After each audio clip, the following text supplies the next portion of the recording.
Shakespeare's tragedy Macbeth examines ambition, the supernatural appearance and reality, and the effects these have on individuals. To a complementing extent, the witches and the supernatural beliefs have an influence on Macbeth's future, attitude, and leads him to murdering the king. Ambition, to a paralleling extent, contributes to Macbeth's greed, lack of moral compass, and his fatal flaw. His changing character due to these traits usher him to his downfall. To a lesser extent, the play focuses on the conflict of appearance and reality. However, all of these have a part to play in the tragic downfall of Macbeth. To a crucial extent, Shakespeare investigates how the supernatural could transition a person's character and how their own deep desires were brought to the surface. The witches are who began Macbeth's changing character by giving him confidence in his ambition and bringing out the part of him he had suppressed. A paradox foreshadows, fair is foul and foul is fair. The deception of Macbeth, which highlights the symbolization of the witches as being foul but giving good advice, while Macbeth is seen as a hero but in reality is a cowardly schemer, conveying that with their advice he could have become a great king. Repetition of All Hail Macbeth illustrates the importance of the witches' prophecy while reinforcing the witches' involvement in Macbeth's change of character, in which they initiate Macbeth's downfall. Rhyming couplets reveal, double double toil and trouble, fire burns in cauldron bubble, that the witches are supernatural and evil. All other characters speak in iambic pentameters, while the witches always sing in rhyming couplets, hinting that they may not be real but instead Macbeth's voice of temptation. The witches and other supernatural phenomena have an influence on Macbeth and is the reason for his shift in mindset and character,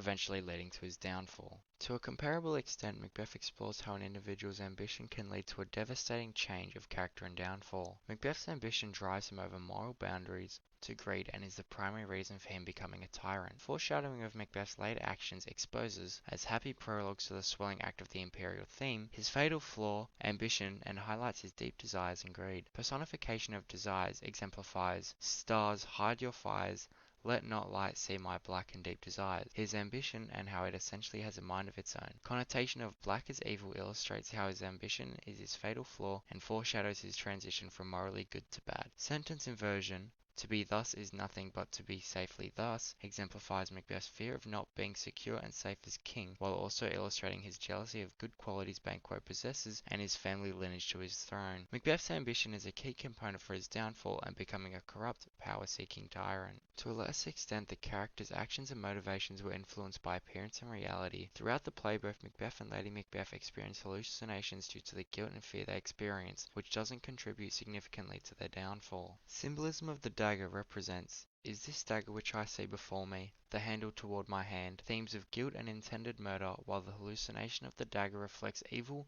wickedness, and the dark side of human nature, leading him to kill the king. A solemn tone exemplifies, methought I heard a voice cry, sleep no more. Macbeth's guilt and remorse as well as coming to terms with the danger he will face when he becomes king. Sleep being a symbol of peace and vulnerability conveys that by killing sleep, Macbeth not only kills the king, but also murders his inner peace. A metaphoric hyperbolic phrase illustrates, here's the smell of blood still, all the perfumes of Arabia will not sweeten this little hand. Lady Macbeth's declining mental state, while recurring symbolism of guilt represented by blood, conveys that Lady Macbeth was unable to get rid of her woman-like qualities and emotions. Appearance and reality exposes the effects that the murders have on Macbeth and Lady Macbeth, but ultimately their hallucinations didn't cause their downfall, instead bringing them down to their lowest and forcing them to make decisions based on fear and paranoia. Considering all this, Macbeth's downfall was caused by a magnitude of things like his ambition, the supernatural, and his own hallucinations. Ambition and the supernatural changed Macbeth's attitude, character, and were the leading factor in his downfall, while appearance and reality explored the effects of the murders on Macbeth and Lady Macbeth rather than having a significant effect on the downfall itself.